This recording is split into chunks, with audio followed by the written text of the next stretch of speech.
Buenas tardes, ¿me escuchan? Sí, Doc. Sí, ya, muy bien. Gracias.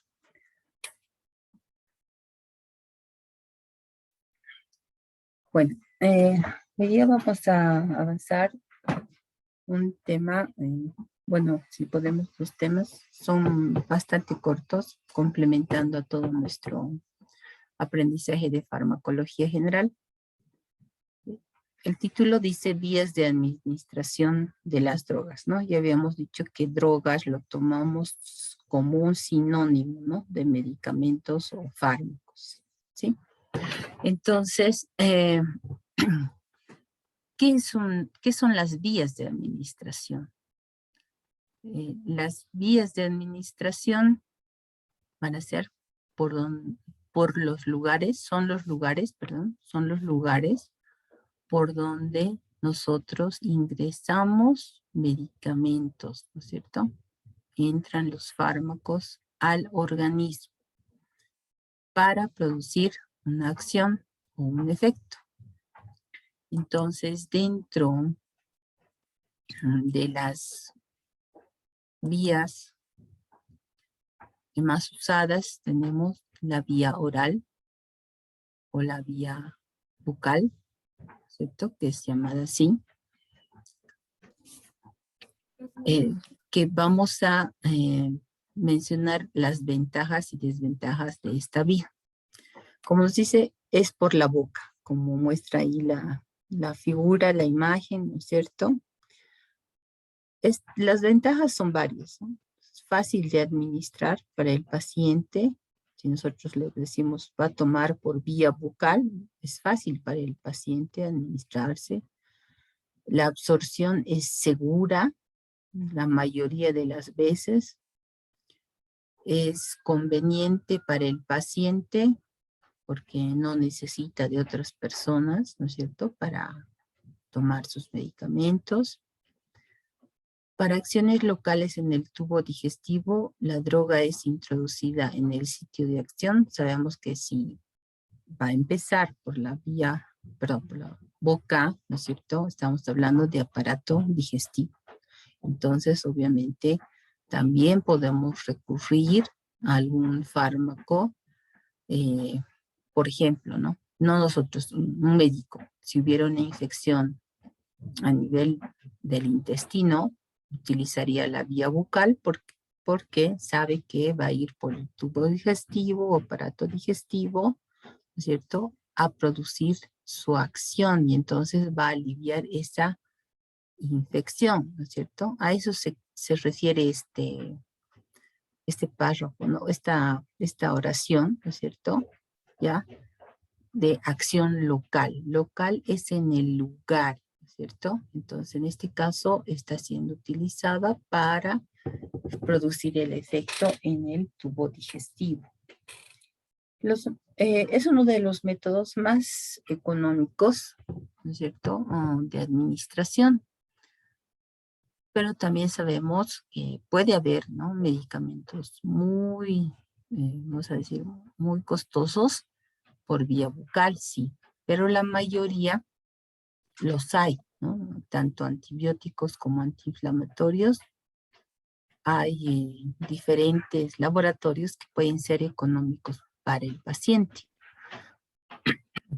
Eso también depende mucho, ¿no?, de dónde provenga el fármaco, ¿sí? Tal vez han escuchado los medicamentos hindús, los medicamentos chinitos, pues son más económicos, ¿no?, que algunos reconocidos como Laboratorios Chile, ¿no es cierto? E incluso, digamos, los nuestros, que de laboratorios reconocidos como INTI, Vita, ¿no es cierto?, pueden costar más caros que un chinito o un hindú, ¿no? Entonces, viendo por esa parte las ventajas que tenemos nosotros al recetarle al paciente, ¿no? Pero también hay desventajas. No se la puede usar en pacientes que presenten vómitos, inconsciencia o que no cooperen, ¿no? Como los enfermos mentales. Entonces, vómitos puede ser incluso una embarazada, ¿cierto? En el embarazo hay embarazadas que a veces los 9 meses sufren de esto, ¿no? Náuseas y vómitos, entonces no se puede recetar fármacos, ¿no? Por esta vía. Tendríamos que utilizar otras vías en este caso, ¿no? Para ese caso en especial. También nos menciona, bueno, inconsciencia, sí, porque ahí ya sería una emergencia, ¿no? Entonces, que necesitamos otras vías. Entonces, es una desventaja. La irritación gástrica de ciertos medicamentos. Como ya les había hablado, cuando avancemos los antiinflamatorios, analgésicos, vamos a estudiar que la mayoría son medicamentos que irritan la mucosa gástrica. Entonces, esto obviamente en un sano puede aceptarse el paciente que tomar su tratamiento y pues no le va a producir ninguna reacción. Pero en pacientes que ya tienen enfermedades como gastritis, esofagitis, reflujo esofágico, etcétera, entonces sí, ahí ya tendríamos que cambiar la vía al recetar, ¿no es cierto? Estamos hablando poco a poco, si se dan cuenta, de nuestra receta, ¿no? De cómo recetar esos fármacos al paciente. Obviamente no tiene que ser mecánica, porque si nos olvidamos de estas partes que estamos mencionando y viendo al paciente como un todo y solo lo vemos como mecánico, entonces no va a haber una buena relación odontólogo-paciente. Y si no construimos una buena relación odontólogo-paciente, pues el paciente no me va a decir la verdad, me va a mentir en su tratamiento o en todas las instrucciones que yo le vaya dando, ¿no es cierto? Entonces, no le conviene ni al paciente ni a nosotros, pues, construir una mala relación porque no va a ningún lado, ¿ya? Entonces, es por eso que estamos complementando todas estas partes para poder al final construir, ¿no es cierto?, nuestra receta de la mejor manera posible para nuestros pacientes individualmente. Bueno, otra de las desventajas es la destrucción de algunas drogas por los jugos gástricos, ¿no? Entonces, puede haber alguna situación de algunos fármacos, ¿no? Como ustedes saben, los jugos gástricos son ácidos y pueden, ¿no?, producir la destrucción de esas drogas antes de que se absorban. La inactivación a nivel del hígado también puede suceder con algunos fármacos y el efecto sistémico es no muy rápido. Aquí tenemos que aumentar una variable, ¿no?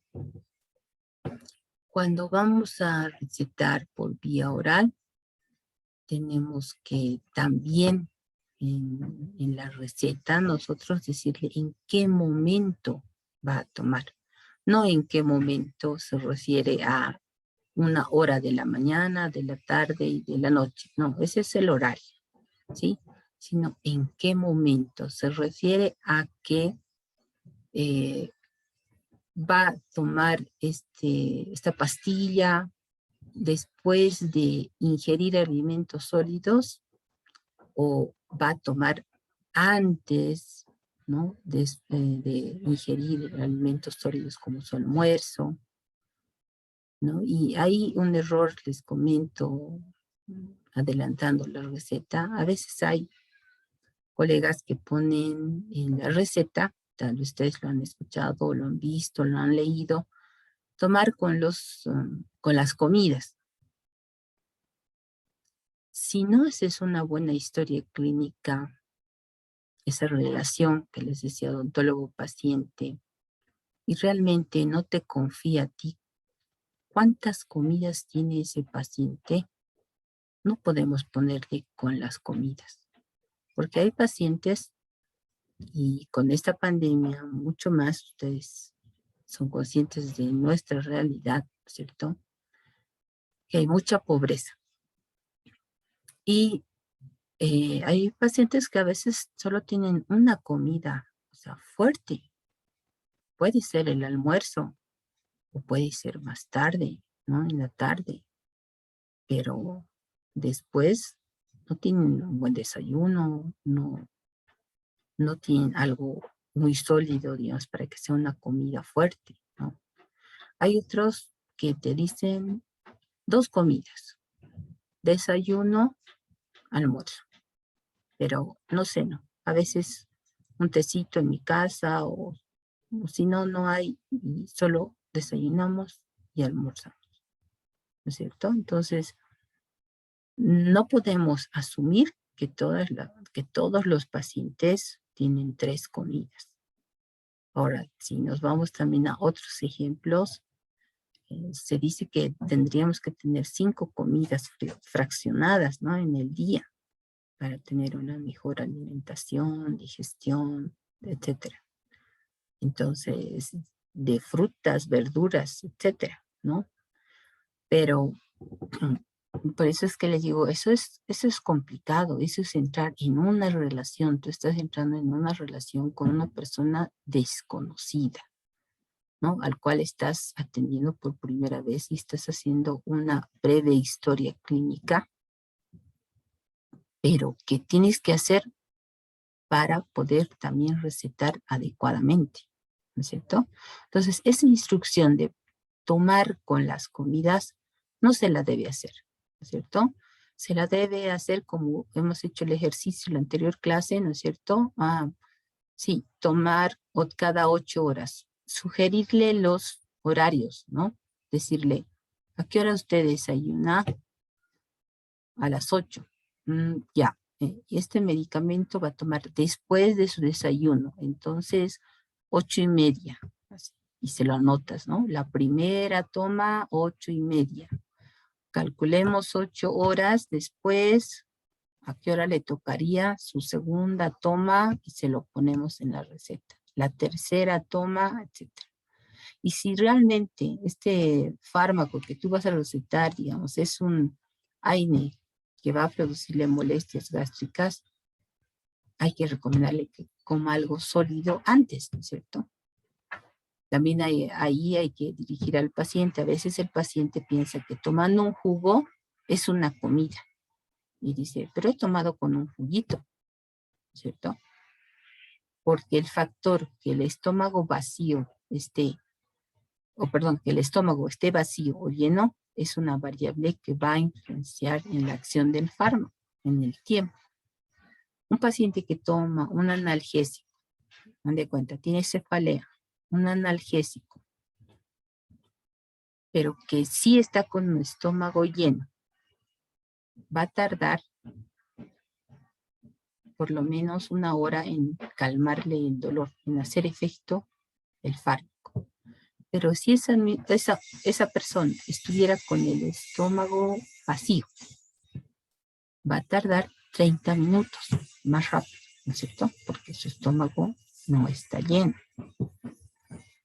¿Ya? Eso es, eso es a lo que va, lo que dice efecto sistémico no muy rápido, ¿no es cierto? Entonces, obviamente, si va a ir por todo el aparato digestivo y encima hay alimentos sólidos, va a tardar 1 hora. El efecto sistémico no es muy rápido. Entonces, si es de emergencia, necesitaríamos pensar en otra vía más rápida que la vía bucal. Pero obviamente también tengo que saber si hay lo que yo quiero que tome el paciente. ¿Habrá en inyectable? ¿No es cierto? ¿Habrá en esa presentación también? ¿Habrá en supositorio? O sea, todos esos parámetros, eso hay que ir aprendiéndonos ¿no es cierto? No, porque no todos los fármacos vienen en inyectables, vienen en pastillas o vienen en jarabes, etcétera. En las primeras clases habíamos dicho, ¿no? Que justamente para el odontólogo, o sea, hay pocos recursos de donde recetar. No es como para los médicos, ¿no? De lo que necesitamos de antibióticos, hay algunos para adultos y todavía mucho más difícil se nos hace para niños, ¿no? En odontopediatría ni siquiera hay lo que usamos en jarabitos, ¿no? En suspensiones para niños pequeños, ¿no? Estoy hablando de pequeños que no pueden tragar, ¿no? Pastillas, cápsulas, etcétera, ¿ya? Y no vamos a también torturarle, imagínense, a un niño a pincharle una inyección todos los días. Ni siquiera el adulto va a querer someterse a ese tratamiento. Entonces, eso complementando, ¿no? Esta parte que dice el efecto sistémico no es muy rápido. ¿Alguna pregunta hasta aquí? Por favor, ya saben, si hay alguna pregunta, me interrumpen, no necesitan incluso levantar la mano, por favor. Y si no, seguimos. Bueno, pasando a la segunda vía, que es también usada por lo del odontólogo, es la vía sublingual. ¿Alguien sabe qué fármaco es el único que tenemos en nuestro, digamos, en nuestro repertorio de como odontólogos por vía sublingual, que se utilice por vía sublingual? Tal vez alguien conoce.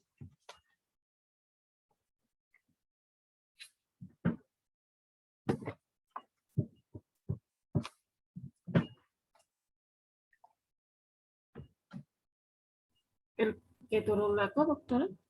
Eso, sí, Sofi, gracias. Sí, ketorolaco, que es justamente un analgésico potente, ¿no? Un analgésico potente. Entonces, ese es, digamos, uno de los fármacos que lo tenemos y lo vamos a utilizar por esta vía, ¿no? En algunos casos. ¿Sí, Ángela?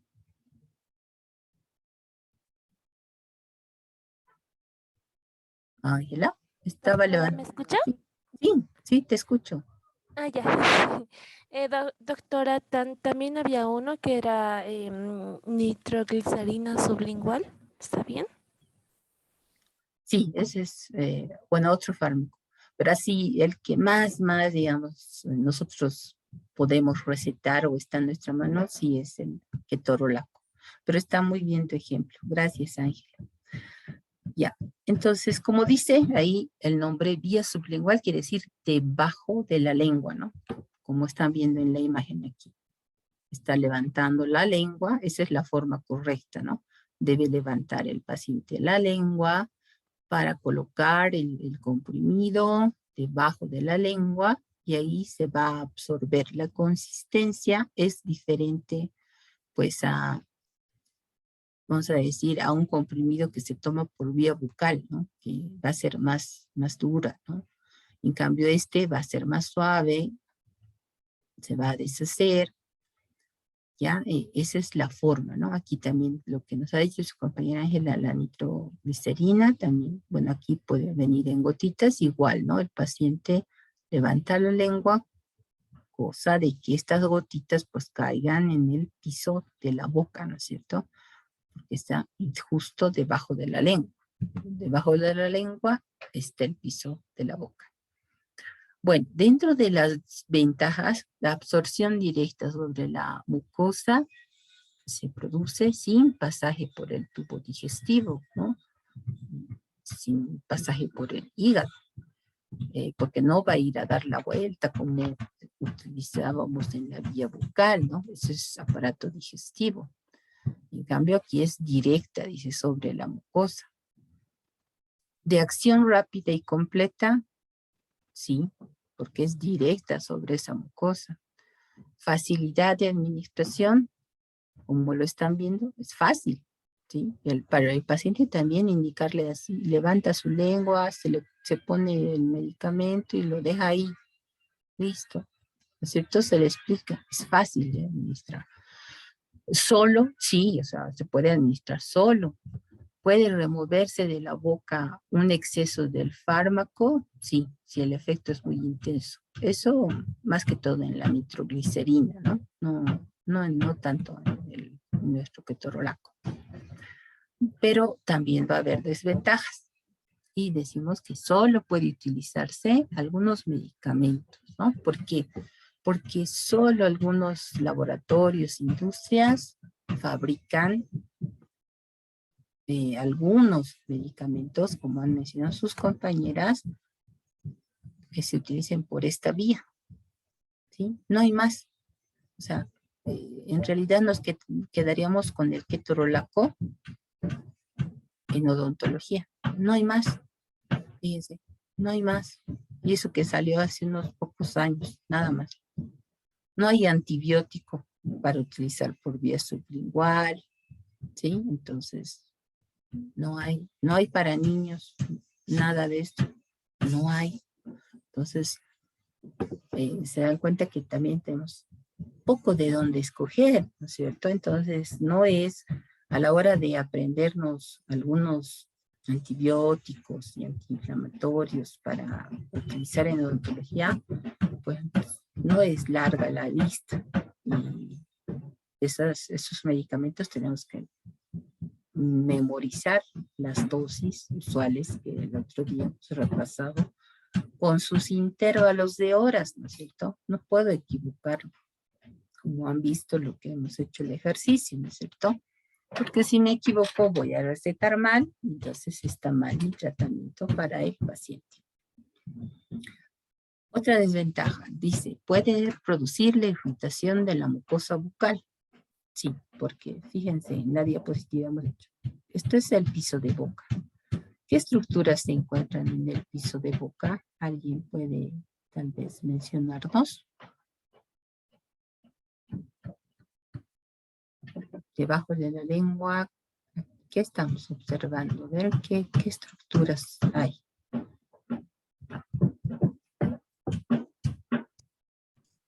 El frenillo, doctora. Ya, frenillo lingual. ¿Lo ve? ¿Sí? Ya. ¿Qué más? Está muy bien. ¿Qué más? ¿Qué más? Pueden, por favor, tal vez otros compañeros pueden también ayudarnos. ¿Qué más? ¿Qué estructuras estarán ahí en el piso de la boca?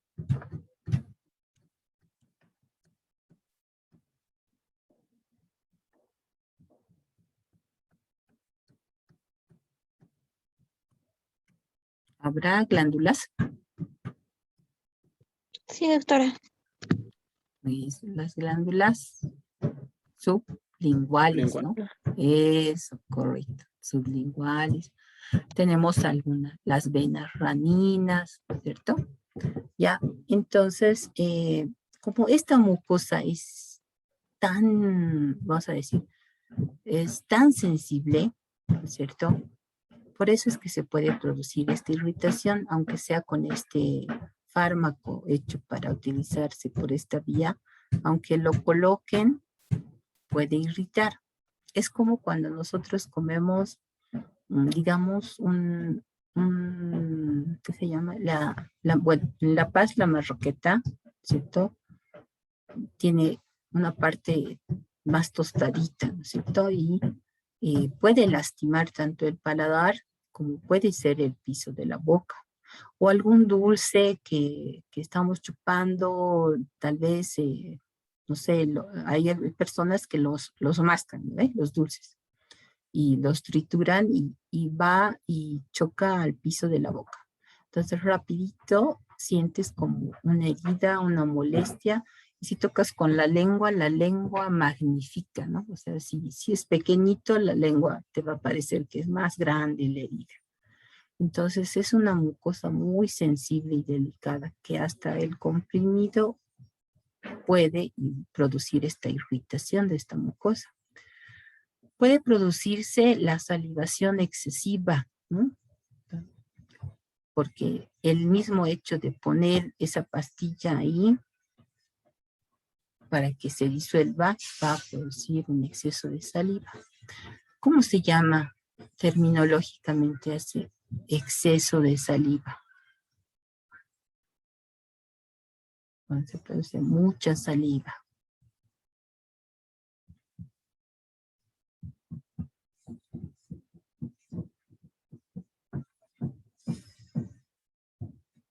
¿Alguien sabe?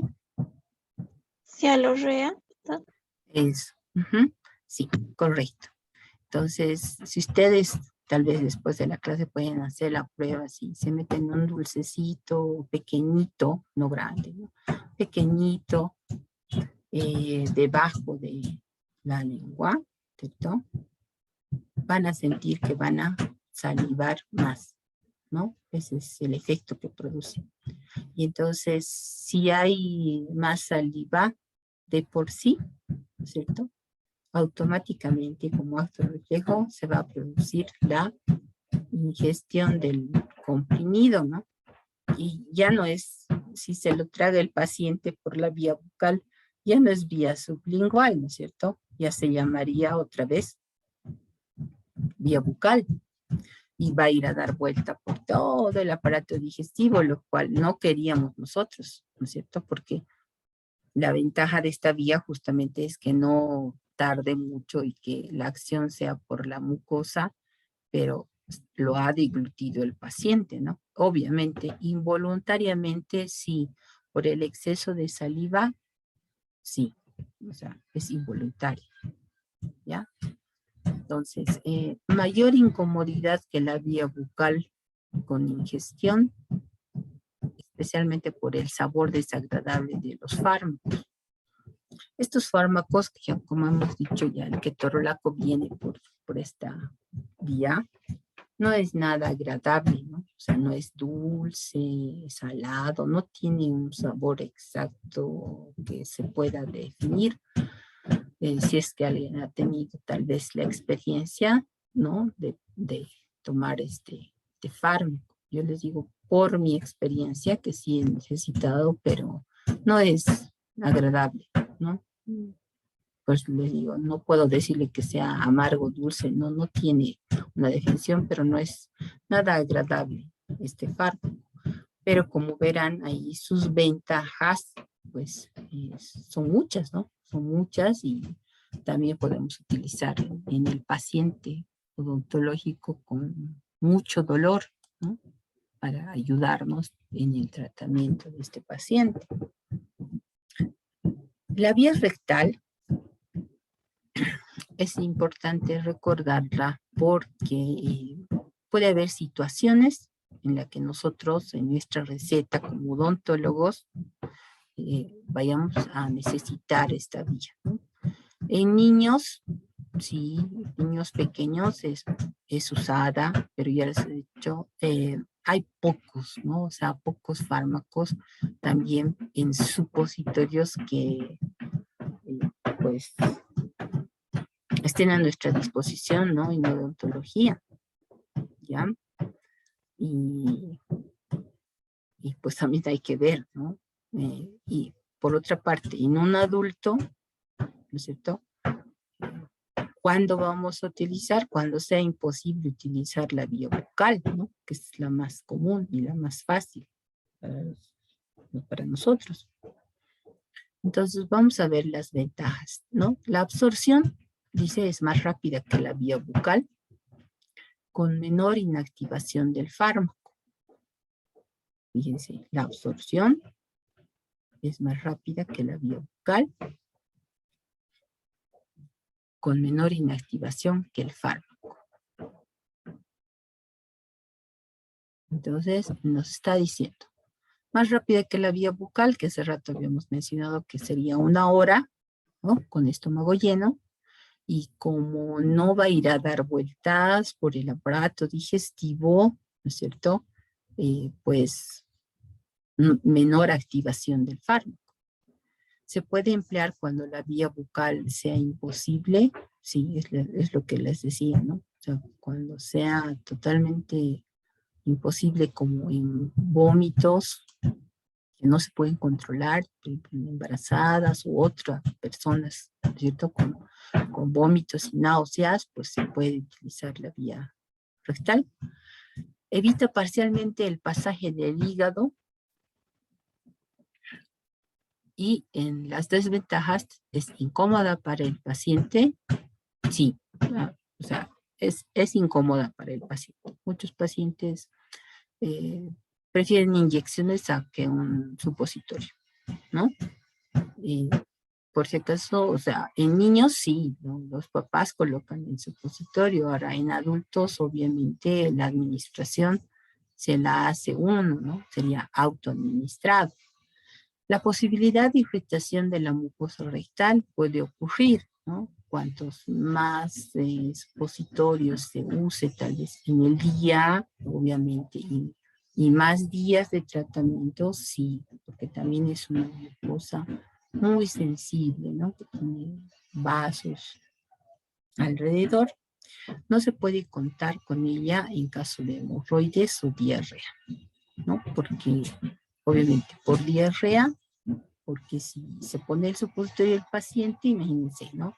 La diarrea es cuanto más evacuaciones haya en el día, ¿no? Entonces, a veces un paciente puede ir 10 veces al baño y va a expulsar el supositorio. Además, el hecho nomás de poner el supositorio hace que tenga la sensación el paciente de ir al baño, ¿cierto? Esto pasa en los niños y es muy común, ¿no? El niño no sabe definir las emociones, entonces a veces dice, me duele, ¿no? Cuando le ponen un supositorio. Quiero ir al baño, porque es, como les digo, esto estimula para que pueda ir al baño y entonces, ¿qué pasa? Si le hacemos caso al niño, lo va a expulsar tal cual ha entrado, ¿no es cierto? Ya, entonces no se puede, ¿no? En estos casos de diarrea, de hemorroides, no se puede utilizar. Y como les digo, bueno, hay muy pocos. Les mencionaría, por ejemplo, la indometacina, que es un antiinflamatorio también potente, ¿no es cierto? Que justamente a veces se puede utilizar en odontología. Viene en comprimidos y también viene en supositorios. Después el diclofenaco, que sí también hay en supositorio, adulto y también pediátrico, y que también lo tenemos, ¿no? En comprimidos, en inyectables el diclofenaco, un poquito más variados, pero después no hay más, ¿no? Antibióticos no hay ningún antibiótico que venga en supositorio, ¿no? Entonces, no, esta forma medicamentosa o preparado que se llama así, a decir, pomada, cápsula, pastilla, supositorio, etcétera, ¿cierto? También está en un tema que vamos a llevar y un video que van a ver. Entonces, estas formas, ¿cierto? Para nosotros como odontólogos no hay muchos de dónde escoger, ¿no? Eso es lo que yo quiero ustedes que vean. Esa es nuestra realidad. Como odontólogos no hay mucho de dónde escoger. Ya. Hasta ahí serían las vías. A ver, ¿hay alguna pregunta tal vez sobre estas 4 vías que hemos visto? 3, perdón. Vía bucal, vía sublingual, vía rectal.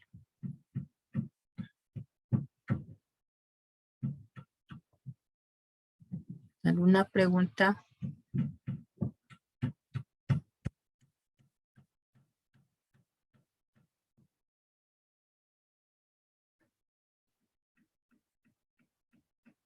Ya, entonces, anímense, por favor.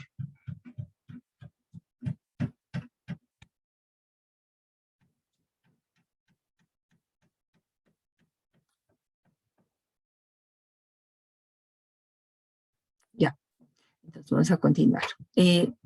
Como la segunda parte, complementando, tenemos la administración parenteral. ¿Qué es el concepto de esto, administración parenteral? Son los lugares, perdón, es la administración con una aguja hueca, ¿sí? Una aguja hueca por donde ingresan los medicamentos en el organismo. Entonces, estamos refiriendo a todos los inyectables, ¿no es cierto? ¿Sí? Es la administración por una aguja hueca, por si no fuera la aguja hueca, pues no ingresa el fármaco al lugar donde estamos colocando en el organismo, ¿no es cierto? Así de simple y cortito, ¿ya? El concepto. La ventaja de esta sobre la vía bucal, o sea, de todas estas administraciones parenterales sobre la vía bucal, es que son de efecto más rápido, ¿no? Va a actuar más rápido, o sea, más, vamos a decir, antes de la hora, ¿no? Que habíamos tenido como rango en la vía bucal. La absorción es más rápida y completa de todo el fármaco. Se evita la destrucción de la droga. Suele emplearse cuando la vía bucal es imposible. También se puede utilizar en caso de emergencias. Se preserva el estómago de la acción del fármaco cuando existen lesiones a este nivel. Entonces aquí estamos viendo un dibujito, ¿no? Con todas las agujas y las jeringas, ¿no es cierto? Y ahí nos está dando un esquema de la piel. Si ustedes recuerdan, las capas de la piel, ¿no es cierto? Que está formada por la dermis y la epidermis. También tenemos el tejido subcutáneo y el tejido muscular, ¿no es cierto? Entonces, de acuerdo al lugar que van a ir, pues las vamos llamando, ¿no es cierto? Entonces, por ejemplo, la más profunda y bueno, la que más se utiliza para bastantes fármacos es la intramuscular. Y si se fijan ahí ustedes, cómo está la aguja, va hasta el tejido muscular, por eso se llama intramuscular, ¿no es cierto? Dentro del músculo. Y aquí nos está mencionando un ángulo, ¿no? ¿Cómo tiene que ir el ángulo de la aguja con la jeringa respecto a la piel, ¿no es cierto? Al músculo, en 90 grados, fíjense, 90 grados, ¿no es cierto? La subcutánea, ahí tenemos, va al tejido subcutáneo, ¿cierto? Pero la angulación ya es distinta, fíjense, 45 grados, ¿no es cierto? Si sacáramos con un transportador, 45 grados, ¿no es cierto? ¿Ya? Entonces, eso también es importante al momento de inyectar. La endovenosa, que es 25 grados, fíjense, está más echadita sobre la piel, ¿no es cierto? 25 grados, ahí en negrito, eso es un vaso dibujado, un esquema de un vaso, ¿no es cierto? Por eso está. ¿Y qué vaso es? Es una vena, ¿no es cierto? Una vena. Y la intradérmica, que puede ser a 10 o 15 grados, fíjense, es la más superficial de todas, ¿cierto? Que está en la dermis, ¿no es cierto?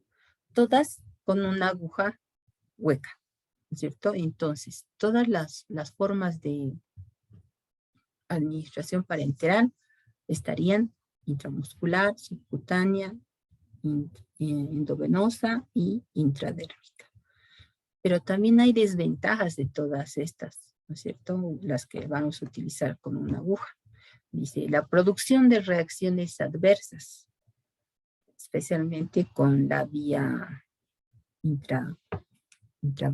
intravenosa, ¿no es cierto? Se pueden ver reacciones adversas de los fármacos. En esto podemos tener antibióticos, puede ser